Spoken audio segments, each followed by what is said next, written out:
Center at WGBH in Boston captions The French Chef as the country's first nationally broadcast caption program. It airs on the wonderful station of PBS. By 1980, closed captioning is developed and is the first show broadcast. It actually hides the text from the view unless the user has a decoding device. By 1993, the FCC requires that all newly manufactured television have a decoding chip. Awesome.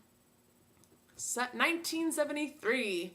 Disabled gain rights to equal access. The Rehabilitation Act in 1973 includes a section requiring that the disabled be given access to equal opportunity to use the resources of organizations that receive federal funds or that are under federal contracts. This opens many doors for wheelchair-bound and blind individuals, but also requires that accommodations such as TTY phones and interpreters be provided for the deaf. 1985, cochlear implants approved. This, if you don't know, a cochlear implant is a type of a hearing aid, but it's a mechanical prosthesis, and it's placed in the inner ear, placing electrodes directly to the cochlea. And it's a touchy subject because a lot of deaf people do not like this. They love their culture, they are proud to be deaf, and they do not want to be like the bionic person. They do not feel that they need to be mechanical. I don't know another word for it. More happy news.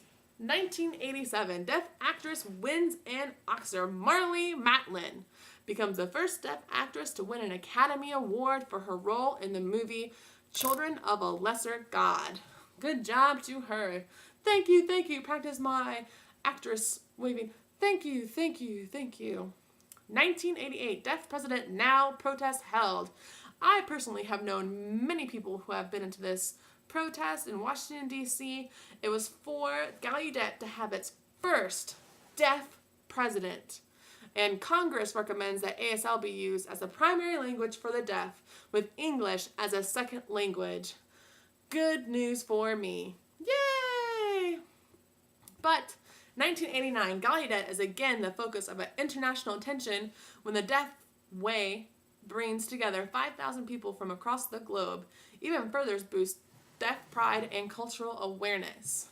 1990, Americans with Disability Act passed.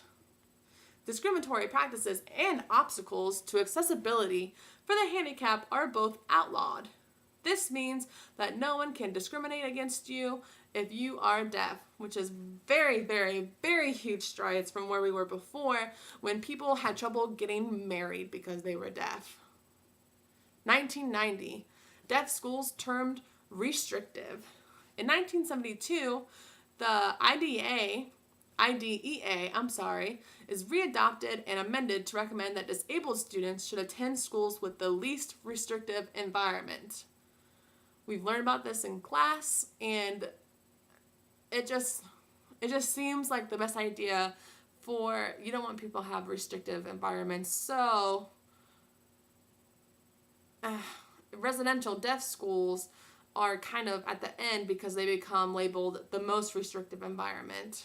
So it's basically up to the parent and the student for what they want to do. I'm going to end with a great news, and I have actually had the chance to meet this person, but personally, which was a great day for me, 1995, the first deaf Miss America was crowned. Heather Whitestone is an orally educated deaf woman from Birmingham, Alabama, wins the coveted crown. She states in spoken words, "Speech worked for me, but it does not work for all deaf children." Well, about to lose my voice or my hand voice, but I hope that you did enjoy your lesson on deaf history. And as a hand, it does come very close to my heart, so I'm going to say goodbye. See you later. Thank you.